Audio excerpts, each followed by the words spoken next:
Seja bem-vindo ao Gallagher Cast.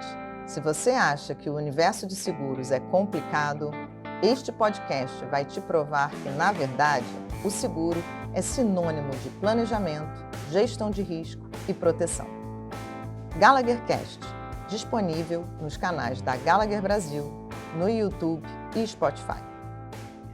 Então, hoje estamos aqui com o senhor Anselmo de Almeida. Eu estava ansiosa por esse bate-papo, porque o Anselmo tem 48 anos de experiência no mercado.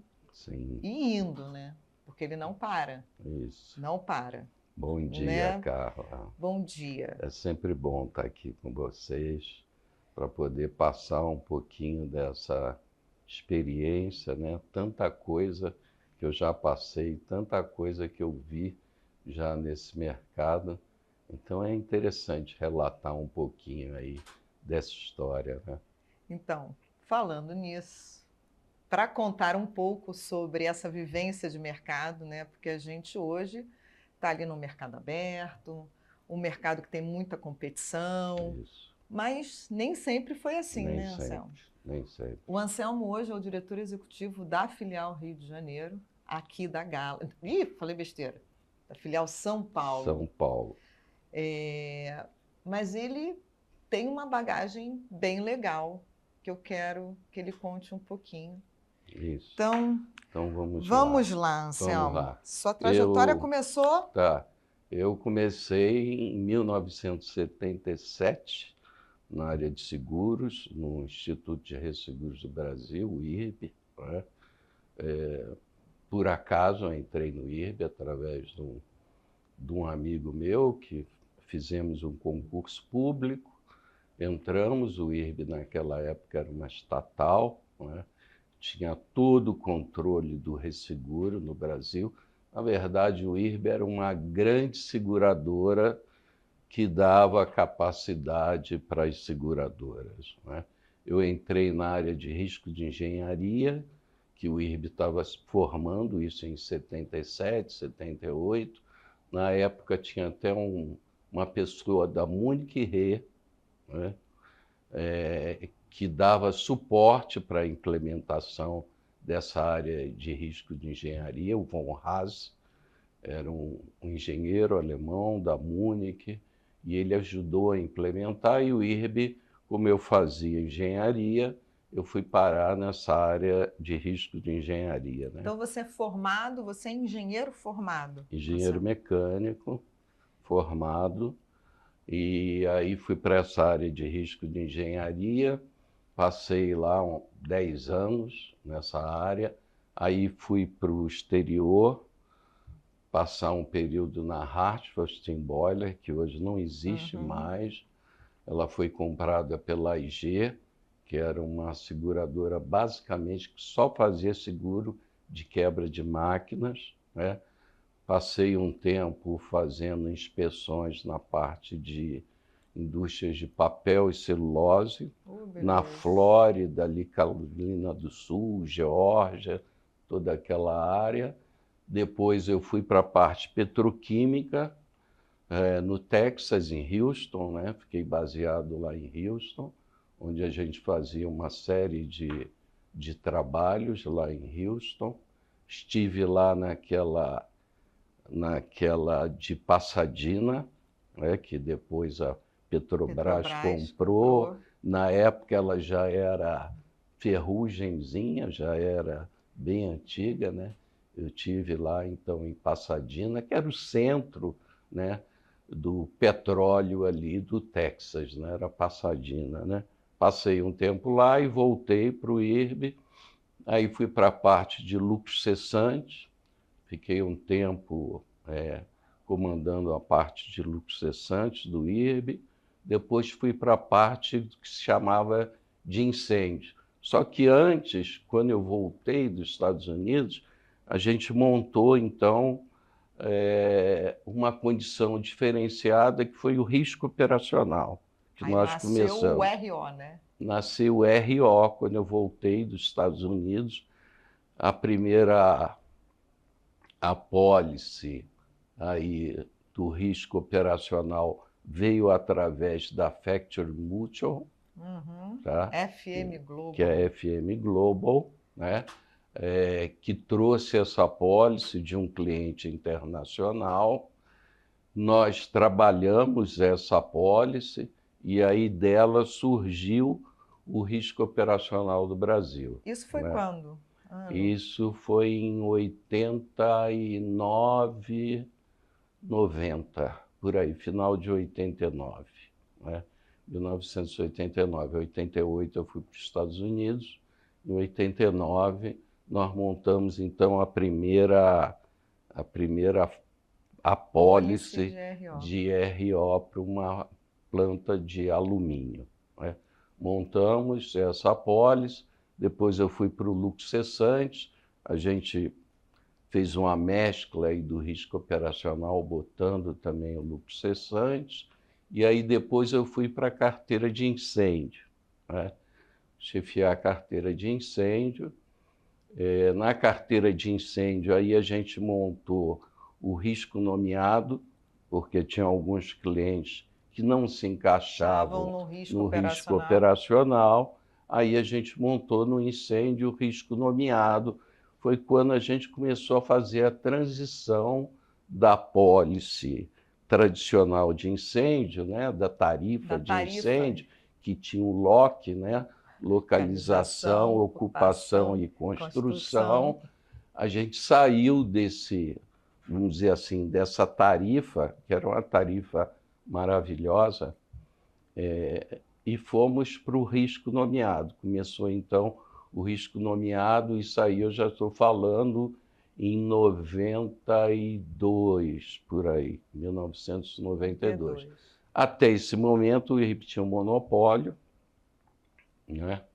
Nós tínhamos uma capacidade limitada, o IRB tinha contratos de resseguro, né? Muito grandes, porque tinha todo o mercado na mão, ainda tinha também um aporte do governo federal, quando o contrato não era suficiente, o governo federal tinha uma comissão no IRB com uma, vamos dizer assim, uma autonomia para chegar a um determinado limite. Então, assim, facultativo naquela época não existia. Eu me lembro, eu entrei no mercado em 96.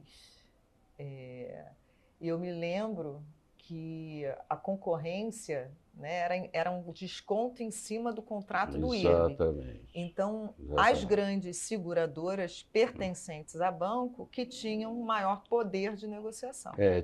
Surgiu lá atrás, antes disso, uma circular 22, que dava um desconto na tarifa incêndio. Aí depois, quando nós mudamos a tarifa incêndio, aí acabou essa circular 22. Mas mais na frente, as seguradoras continuavam praticando, né, um desconto em cima das condições que o IRB ofertava. E o que eu percebia na época, eu entrei como trainee de uma seguradora chamada General Accident. Sim. E eu me lembro que a gente estudou muito isso, né? E as seguradoras que pertenciam a grupos bancários, Bradesco, Unibanco, próprio Itaú, elas tinham um poder de negociação muito maior do que as seguradoras que eram exclusivamente seguradoras. Seguradoras menores. E a gente via que, isso acho que a gente vai falar um pouco mais na frente, mas a questão da subscrição e o papel do corretor não ficava muito em evidência, né, Anselma? Porque você não tinha, assim, você acabava colocando o risco num nível só. Então, os segurados que tinham uma maior preocupação com o risco não eram tão privilegiados, não tinham do que aqueles que faziam o básico. Então, ficava todo mundo igual, né? Todo mundo igual. Foi bom você tocar nesse ponto. Aí, quando chegou em 1994, eu pedi demissão do IRB, discordava de alguns procedimentos, depois da política. Aí de uns 17 anos, né, trabalhando no IRB. Exatamente. Aí eu pedi demissão do IRB. Na verdade, não tinha nada acertado ainda. Foi um período que eu consegui tirar 2 meses de férias. Opa, privilégio, Viajei com meus filhos, na época eu tinha me separado, E aí viajei com meus filhos, fui dar uma volta. E aí, em março de 95, eu fui trabalhar na Lasan, que virou MDS. Então, o que aconteceu nesse ínterim? Quando eu estava no IRB ainda, eu fazia parte da banca que fazia as questões para corretor de seguro, né, para o exame de corretor de seguros. Né? É a famosa código da SUSEP, né? Isso. E aí, num determinado momento, com base nisso que você falou aí dos corretores, eu pensava, eu tinha que ser corretor para, sabe, poder colocar para fora aquilo que eu gostaria de fazer, porque aqui no IRB está tudo meio pastel. Eu vou ser corretor. Aí eu parei, saí da banca, fiquei um tempo fora da banca e fiz o concurso, então, para corretor de seguro. Passei, e aí eu fui contratado pela Lasan, pelo grupo Suzano. Suzano, né? A família Pfeffer. Era uma corretora cativa Era do grupo uma Suzano, corretora né? cativa do grupo Suzano. E por que isso? Porque a Suzano tinha um investimento grande na área petroquímica, lá em Camaçari, e tinha a fábrica da Suzano, né? Que fica na cidade de Suzano, por isso o nome, né? De papel e celulose, e tinha 50% da Bahia Sul com a Vale do Rio Doce. Depois ela comprou essa parte da Vale do Rio Doce. Então, como eu tinha feito no exterior justamente petroquímica e papel e celulose... Você pôde até aplicar aqui. Eles acharam que eu seria a pessoa ideal. Então, fiquei lá de 95 a 2000. Aí, em 2000, eu tive uma proposta para ir para a Interbrook, né? Então, entrei na Interbrook no ano de 2000, já aí era, naquela época era UD Interbrook, não era? Ou era Interbrook? Não, era Interbrook. Aí tem uma história interessante, porque eu sou carioca, aí eu dizia para o Álvaro lá, que era o principal acionista, temos que abrir alguma coisa no Rio. E ele era carioca também, aí compramos uma corretora no Rio. Aí no Rio a gente colocou UD Interbrook, né? Porque isso em 2004 nós compramos a UD McVar. UD McVar, que antes era UD McRae, depois virou UD McVar. Nós compramos em 2004 a UD McVar, né? Que está até hoje aí. A gente, então, aí montou essa corretora no Rio, que era a UD Interbrook. Era uma forma de eu ir para o Rio também. Por isso que eu falei que ele era diretor da filial Rio, tá vendo só? Porque ele está sempre no Rio, apaixonado pelo Rio. Exatamente. Aí eu ia para o Rio, meus filhos ainda eram pequenos naquela época, né? E a gente montou, então, essa operação no Rio de Janeiro, que ficou até agora, né? Essa operação lá. E aí entrei na Interbrook. Mas na frente... Agora, vamos parar. Você passou também ali pela... Você também foi professor, né? Você ensinou ali na Funenseg, né? Os cursos na Funenseg. Eu dei aula há um tempo na Funenseg. Que hoje eu acho que é ENS, né? Eu fiz muito curso da Funenseg, mas muito, com a Maria Helena Bidino. Ah, Maria Helena Bidino, sim. Fiz Trabalhou comigo. Muito curso ali. Muito. Introdução disso, CPCU, todos aqueles cursos lá a gente você ver, fez. Hoje, Carla, o pessoal entra para trabalhar em seguro e não conhece nada. Eu também comecei com pouca idade, né, trabalhar em seguro, mas o IRB dava uma coisa muito boa. Primeiro, quando você entrava, tinha 3 meses de curso básico de seguros, para você saber o que é uma franquia, o que é o mínimo, né? E depois eu fiz um curso de 2 anos, de 8 a meio-dia, todo dia, de segunda a sexta, que a gente estudava todos os ramos de seguro. Naquela época não tinha D&O, E&O, Cyber, né? Eu trabalhei com tarifa.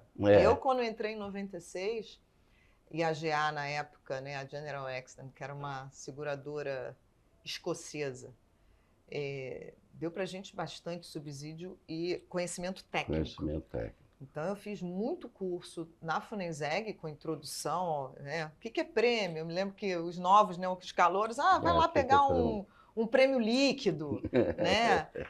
O pessoal encarnava muito.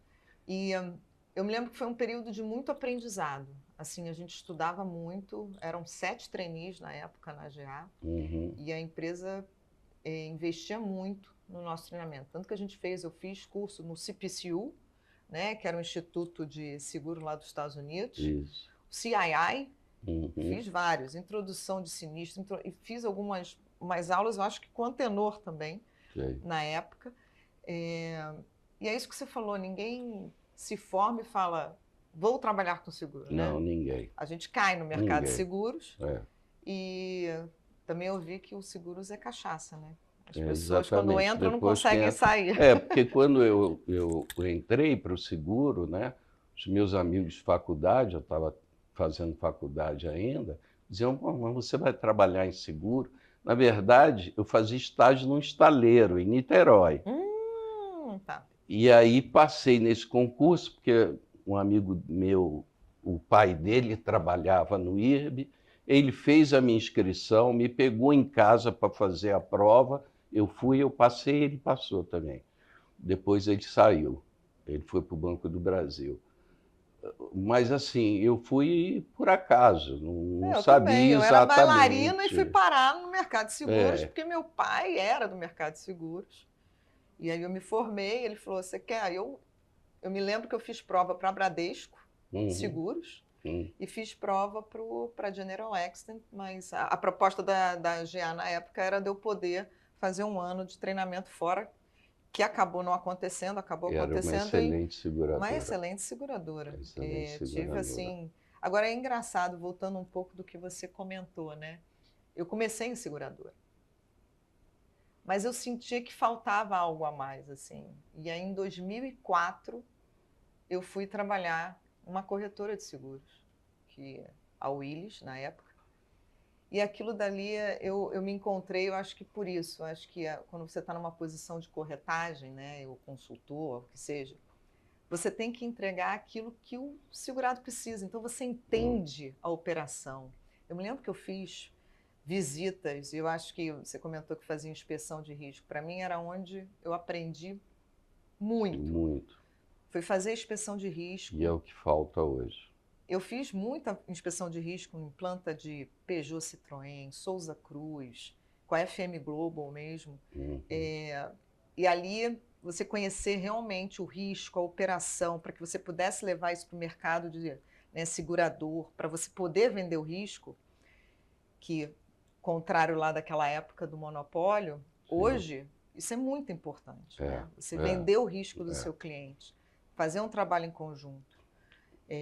Então, eu estou em corretor de seguro desde 2004. Eu acho que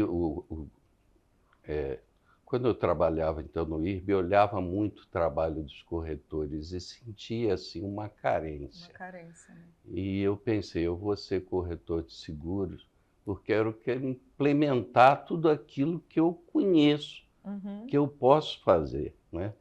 E olha, foi a melhor coisa que eu fiz, foi sair, naquela época ninguém saía do IRB, né? 3 pessoas saíram do IRB, foi o Levental, que foi lá para Nova York, o Jorge Caminha, que teve aí também corretora de resseguro no Itaú, e eu, foram os 3 que saímos.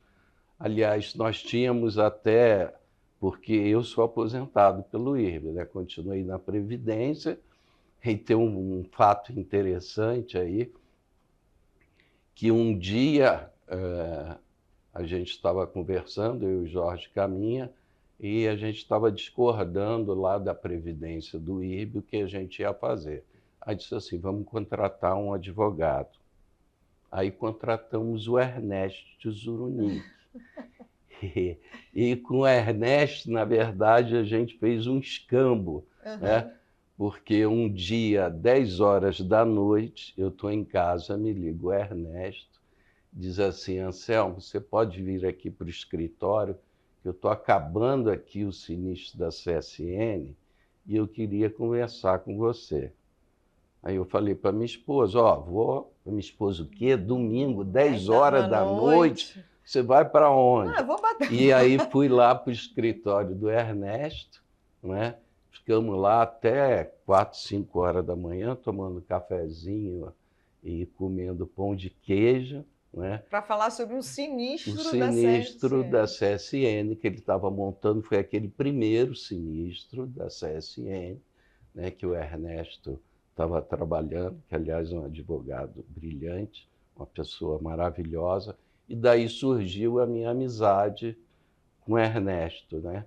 E aí ele entrou com a nossa causa lá na Previdência, a gente acabou fazendo um acordo e deu tudo certo. Então essa foi uma outra história, uma outra passagem desse mercado. Interessante. Mas aí só continuando, Carla, aí quando abriu o mercado de resseguro, né, voltando para o resseguro, eu estava na Interbroker e aí a gente resolveu abrir uma corretora de resseguro. A Universal Re, A né? Universal Re. Isso foi quando? 2018. 2008? 2008. Abrimos a corretora de resseguro porque nós tínhamos alguns riscos que aí necessitavam de facultativo, que naquela época lá atrás não precisava, porque o IRB tinha reduzido, quando ele perdeu o monopólio, os contratos dele deram uma enxugada. Né? Os limites eram bem menores e o IRB começou a negociar de uma forma diferente e aí precisava de capacidade. Aí nós montamos a Universal Re, né? Para apoiar, na verdade, os próprios riscos da Interbroker e buscar capacidade facultativa. Exatamente. Basicamente era um in-house broker, né, que nós montamos.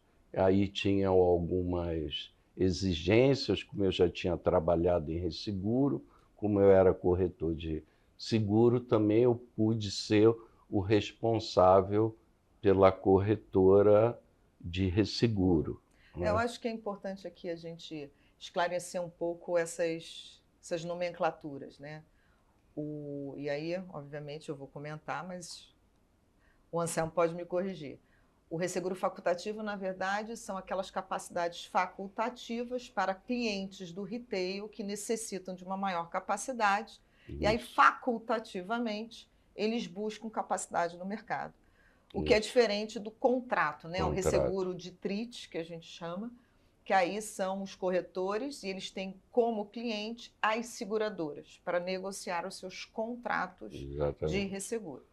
Né? Isso. O que aconteceu, então? Quando abriu o mercado, cada seguradora teve que procurar o seu ressegurador. Né? E aí vieram alguns resseguradores para o Brasil, né? E as seguradoras começaram a procurar. E a gente tinha 3 tipos de resseguradoras, né? Isso, local, admitido e não admitido. Exatamente. Eu lembro disso perfeitamente. Isso. E aí tinha uma regra, o IRB ainda ficou durante um 60% tempo... Aí tinha que ser cedido ao IRB, os outros 40% para resseguradoras admitidas e não admitidas. O IRB ficou com esses 60%, depois baixou para 40%, quer dizer, foi uma proteção para simplesmente não acabar o monopólio de uma hora para outra. Isso foi feito de forma gradual, né? Foi feito gradualmente. Aí o que mudou? As seguradoras tinham que procurar um ressegurador. A grande maioria no início procurou o IRB, que já tinha um relacionamento. E ele tinha experiência com também, o IRB, né? Tinha dados, quer dizer, informações, pessoas altamente capacitadas. Exatamente. Né? Então procuraram o IRB, só que o contrato do IRB ficou bem menor, então tinham alguns riscos que ultrapassavam a capacidade do IRB. E aí começou, então, a ter os casos facultativos. Né? E, Anselmo, então, a gente olhando lá para o período monopólio e hoje o período aberto, né? Quando a gente se posiciona como corretor e também o próprio segurado, o que mudou de lá para cá? O que mudou basicamente é assim, você não dormia sem ter o seu seguro integralizado, tá? Então, qualquer cliente no Brasil, se sexta-feira, às 4 horas da tarde, fosse renovar o seu seguro, ele sabia que 100% do seguro dele estava colocado No IRB. no IRB. A discussão era dois termos: está caro, está barato, o mercado estrangeiro tem um preço menor do que isso. Mas esse era o preço que se pagava por ter essa tranquilidade. Mas O que existe hoje? está integralizado ou não está integralizado, o IRB está Exatamente. contendo e segurando o teu risco. O que acontece hoje? Você tem que o risco entra por dentro do contrato da seguradora. Às vezes, esse contrato tem uma série de limitações. Por exemplo, hoje, galpão logístico, as seguradoras não aceitam nos contratos. Tem alguns determinados riscos que elas não aceitam. Quando aceitam, aceitam com uma capacidade muito pequena. Então, hoje, não é só o preço que se discute, são as condições, mas as condições para que você tenha o seu risco 100% segurado. Então, tem alguns riscos que são renovados sem que se tenha 100% integralizado da sua capacidade. Então, se houver um sinistro, o cliente vai ser responsável por aquela parte que ficou em aberto, que não foi integralizado. Então, nós tínhamos um sistema paternalista em excesso, né, que dava 100% de capacidade por um determinado preço, e partimos para um sistema que é o sistema no mundo todo, nós não somos diferentes agora, em que você tem preços diferentes e tem capacidades diferentes. Então, aí o broker de resseguro se tornou muito mais importante, porque o broker de resseguro vai buscar não só a capacidade, como um melhor preço. Então, determinados riscos que lá atrás a gente chamava de risco vultoso, não sei se você lembra disso, eram riscos vultosos, né? Hoje, sem um broker de resseguro, você não consegue fazer a colocação, porque os contratos das seguradoras são pequenos, né? São limitados. O mercado de seguro, de property, por exemplo, não é tão grande assim que você consiga ter uma seguradora com limite infindável. Infindável. Eu olho assim, uma coisa que eu percebo muito no mercado, com a abertura do IRB, o mercado como um todo, todos os players, aí eu digo clientes, corretores de resseguros, as próprias seguradoras precisaram se capacitar muito mais. Sim. Né? Então, assim, os corretores precisaram entender cada vez mais do risco do seu cliente para poder traduzir isso. Viraram corretores. Né? Aquela coisa de você realmente, eu pessoalmente, foi aquilo que a gente estava conversando. Eu fui a várias fábricas, eu entendi a operação para poder vender isso para as seguradoras, montar roadshows. Né? Eu cheguei aí para Londres com uma empresa de telecom para vender, né, uma parte do risco deles lá fora, né, porque o mercado de Londres, principalmente, que é o mais antigo, tem uma capacidade muito especializada. Então, quando você conversa com um broker de telecom, ele sabe exatamente as perguntas que precisam ser feitas. Conhece as contas no mundo todo. No mundo todo. E, para isso, o corretor, juntamente com o segurado, precisaram trabalhar mais fortemente para vender o seu risco e diferenciar daqueles riscos que, de repente, não são tão bons quanto mostrar outros. A qualidade do risco para poder ter essa capacidade. Então, assim, eu vejo que o mercado ficou muito mais atraente, mais desafiador, mais profissional. Eu hoje não estou na área, não estou client facing, né? E sinto falta disso, né? Eu estou mais na parte estratégica, mas eu era apaixonada por conhecer ali o cliente, a operação, e passar isso, né? E eu acho que o segurado também, falando dos riscos vultosos, né? Precisaram também entender os seus riscos de uma forma mais clara, entender aquilo que eles têm capacidade de reter. Passaram a ser participativos. Né? Então, uma colocação de um risco de property, lucros cessantes, até uma responsabilidade civil, ele passou a ter que ter realmente dados, benchmarking, né? Então, eu acho que assim, a abertura no início foi difícil para todas as partes se adaptarem. É normal, né? Toda mudança gera, né, um desconforto. Gera. Mas eu acho que hoje a gente olha para o mercado segurador brasileiro, os profissionais que a gente tem São hoje, muito bons, altamente capacitados, e tem uma galera jovem que está vindo, isso, né? E também a variedade de modalidades. É porque o mercado de seguros hoje já é conhecido. Né? No tempo que eu comecei lá, ninguém sabia o que era seguros. Não, né? Eu me lembro que trabalhava com seguro. Você é corretor de seguros, se você não conseguiu ser nada, vai ser corretor de seguros, corretor de imóvel, né? Eu escutei muito isso. Mas hoje eu gosto, e é interessante quando você conversa sobre o tema, né? Fala assim, é transferência de risco, gente, não é preço. É o que você pode fazer um autosseguro. Pode. A empresa pode fazer um autosseguro. É uma decisão dela com o seu conselho, só que precisa ter caixa. Né? E até se criou, algumas grandes empresas, criou sua própria seguradora, né? Sim.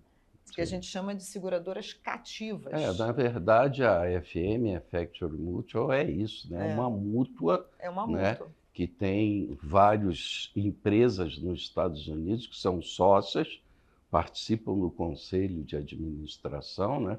Nós temos um dos clientes aqui, que é o West Rock, que tem um assento no conselho da FM. Né?